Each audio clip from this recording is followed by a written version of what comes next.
These are the questions I sort of put up, I rustled together fairly quickly, because I thought, oh yes, we'll talk about all of these things. But actually, I think I'm only touching on about 2 of those things, because there's a lot there. But I think those are questions that, at the moment, do not have answers, do not have responses to them. And I guess I'm going to look at a few of those and share some thoughts with you about how I see some of these things. I don't expect you to agree necessarily, all of you to agree, any of you to agree. But I just think these are questions worth talking about and worth pursuing in a bit more depth. The QAA is the Quality Assurance Association. So this is the organisation that that certifies whether a business school can deliver an MBA. So I won't go through the quotes, but you can see that according to the Quality Assurance Association, thinking critical and being critical for students is a crucial skill that they should develop on an MBA. So they think this critical thinking is important. Aram and Roxa are authors that produced quite an interesting book. Their research is done in the States with undergraduates. And again, they looked at undergraduates' ability that was developed during their time as an undergraduate to think critically, and found that basically it wasn't done. This is not a surprise, because I'm not aware of any particular research that shows that it has been done with students as they go through their undergraduate or postgraduate career. What Aram and Ruska also found was that, according to their research, employees want this. Okay. I'm not sure. I thought it'd be interesting to try and find out. Henry Mintzberg, that is someone that I think probably most people have heard of. This research, these 4 pieces of research here, all about the business school and what the business school should be doing, and why it's important for business schools to develop this idea of critical thinking and develop the critical qualities of students during their time studying in business schools. Okay. I'm sure we make some efforts to do that, and we try to do that, but I'm not sure how successful we are in this.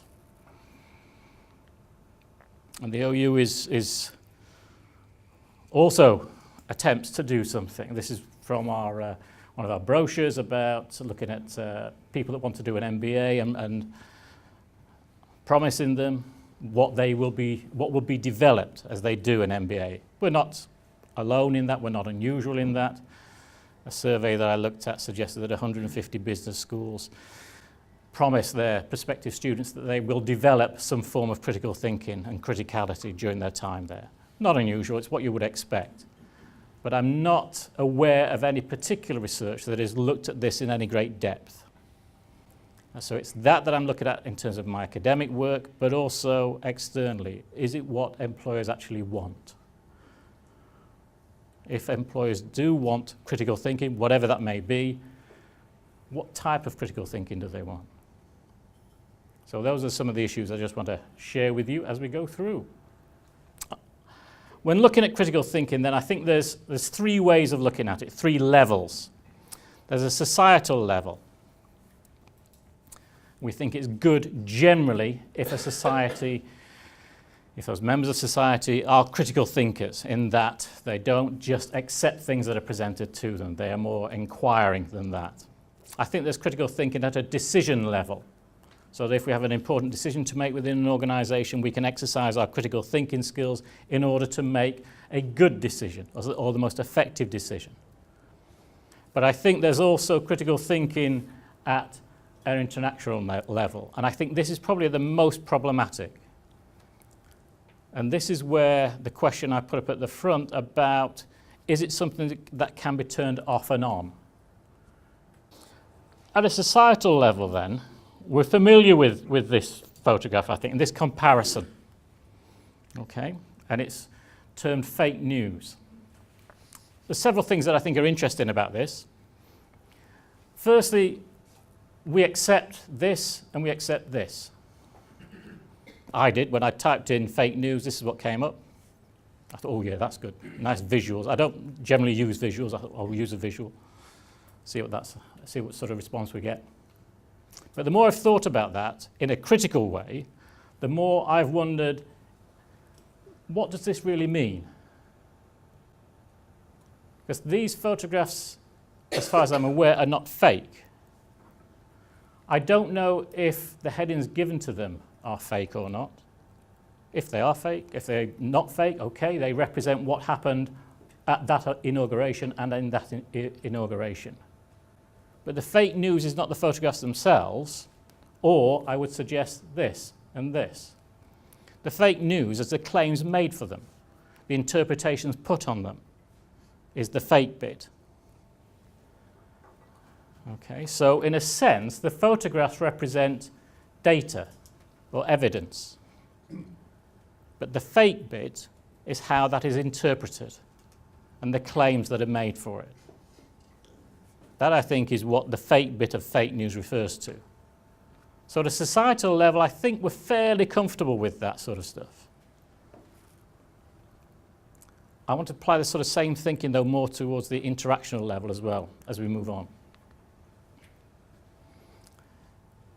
I drive a white Golf diesel, so I'm sort of part of all of this. But it's a good car. It still works. Okay, it's a good car. Now, the whole VW scandal in terms of the emissions, what should we take from that? Should we feel that it's just VW, it's just that organisation?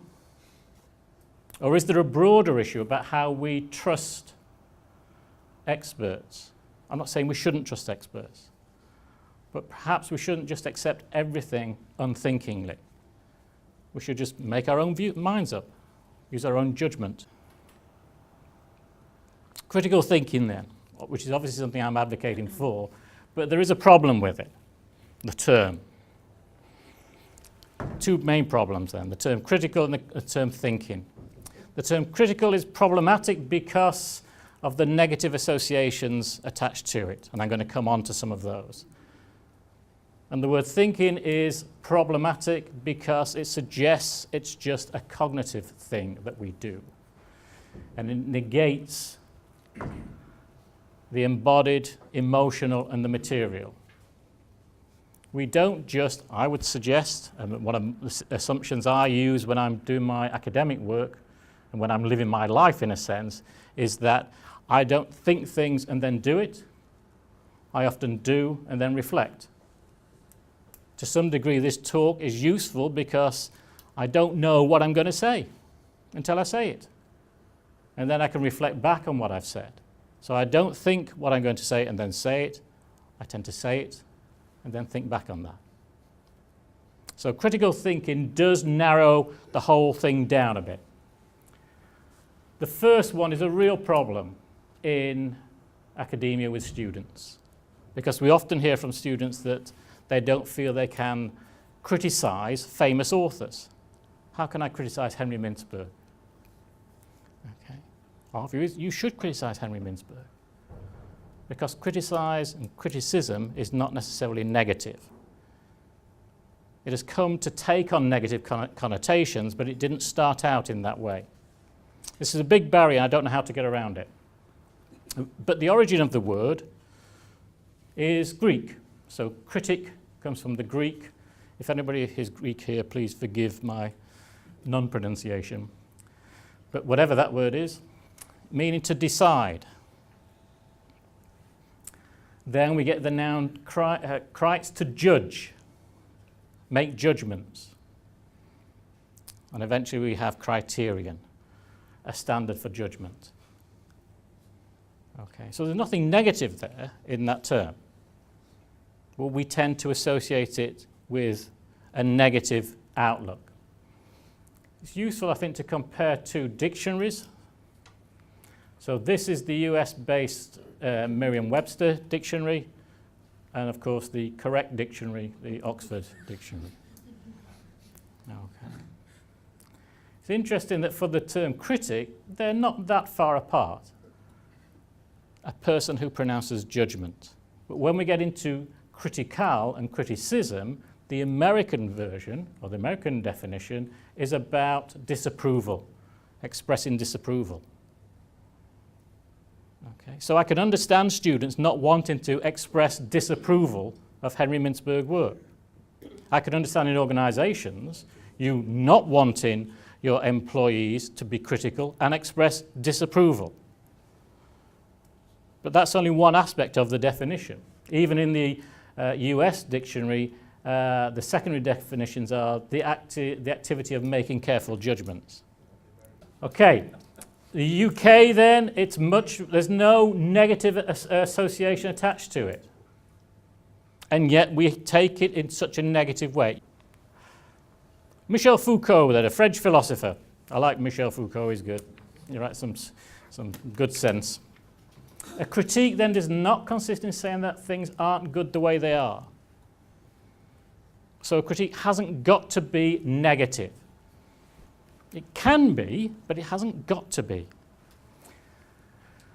It consists in seeing on just what type of assumptions and familiar notions of established and unexamined ways of thinking the accepted practices are based, which again moves away a little bit from ideas of restaurant critics and film critics, because they don't do that. But as academics, we do. And I wonder within your organisations whether this is something that is relevant. To do criticism is to make harder those acts which are now too easy. According to Foucault, it's too easy to get away with uncritical work. I'm going to come on to that and maybe relating to your organisations in a few slides' time. But I do think that's the case. My short time as a manager at the OU, I would suggest it's too easy to get away with uncritical work.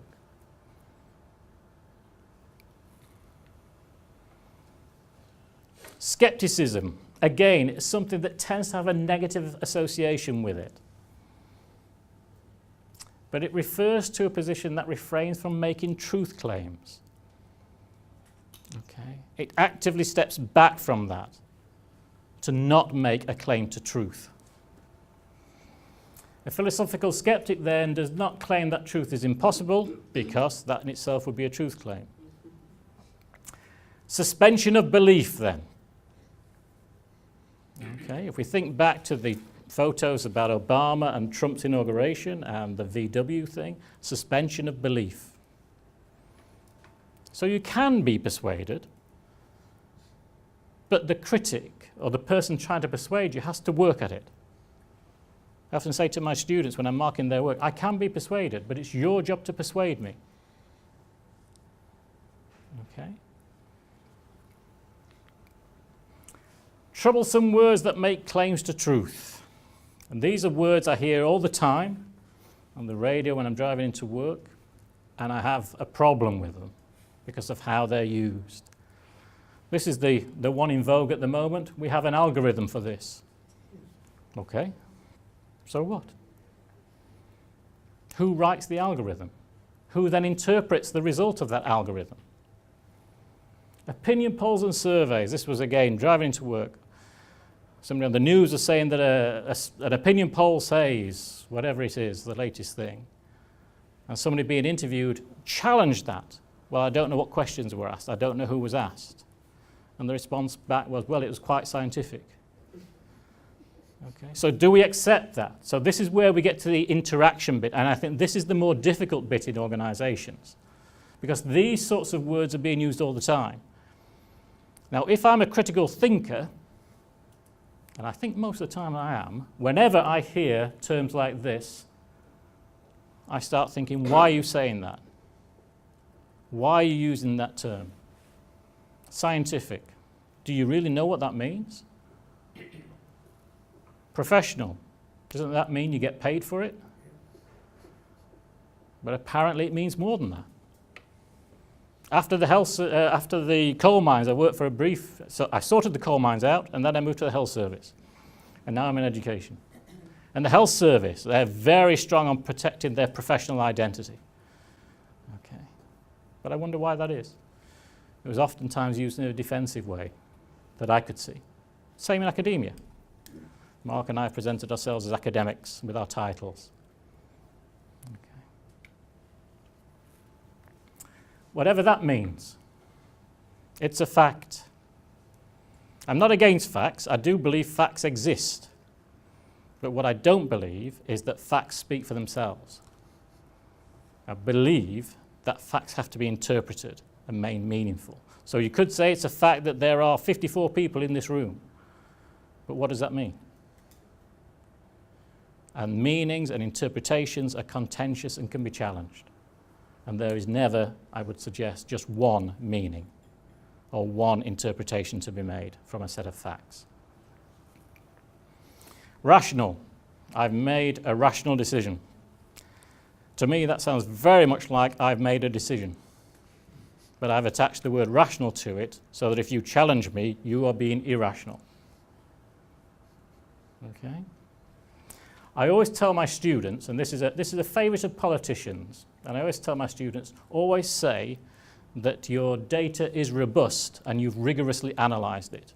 I know it sounds very similar to data analysed, but it sounds better. And again, it's a trope, a linguistic trope used so that if you challenge me, how can you challenge me when my data is robust and rigorous? I'm a qualitative researcher, so I use words rather than numbers. And I have a little smile to myself when I read papers by quantitative researchers, and they always say sophisticated quantitative methods, which to me is very similar to quantitative methods. But we add the adverb sophisticated. So I'm interested in why we use words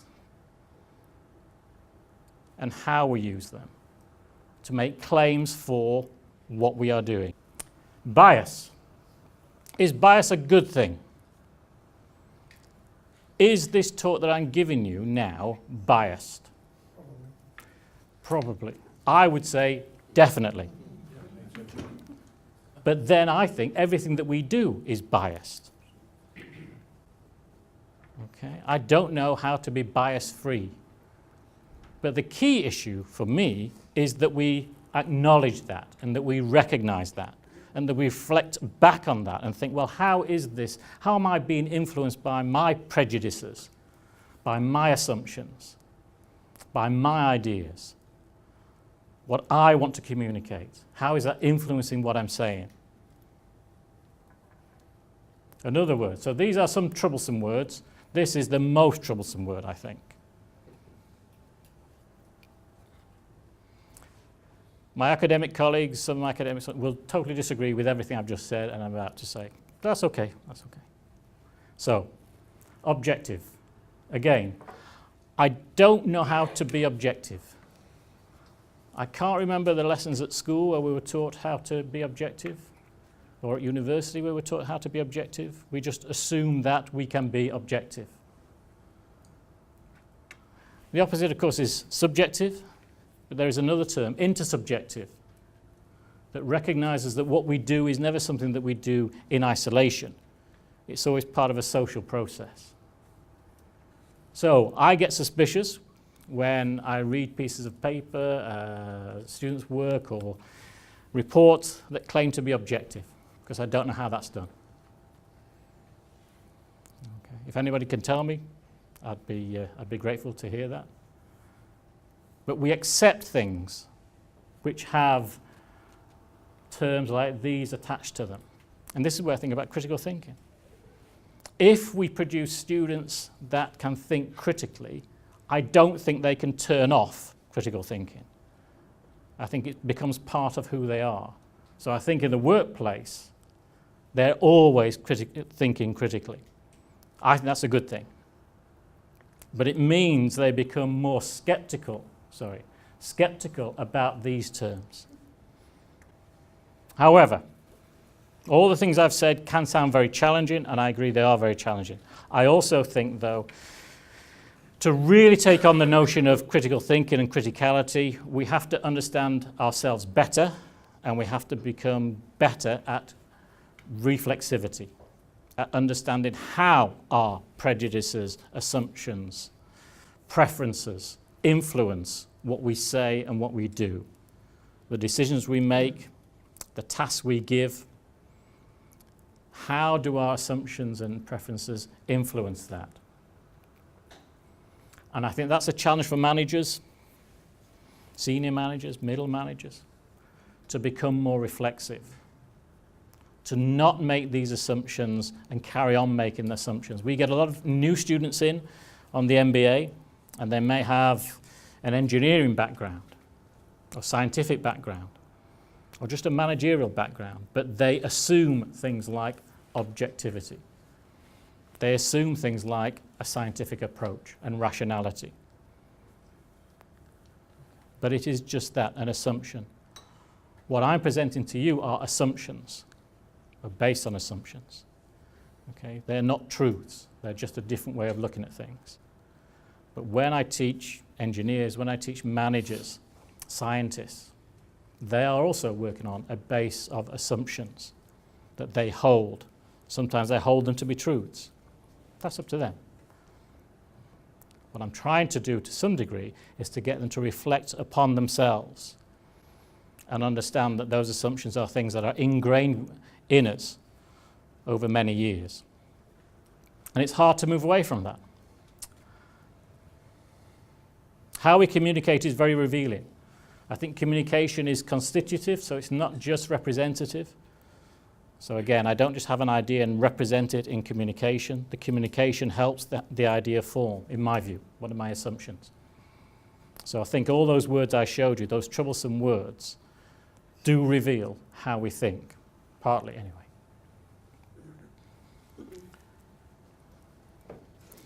In terms of who we are then, we have a responsibility as a critic to convince and persuade. And that involves a rhetorical perspective as well. I'm trying to convince and persuade now. So the slides, the talk, are all rhetorical. I understand no one may be convinced and persuaded, but that's what I'm trying to do. So I do genuinely feel that if students and if employers and employees took the whole idea of critical thinking on board, it would make a difference. It would make a difference. I think we would become better at these things.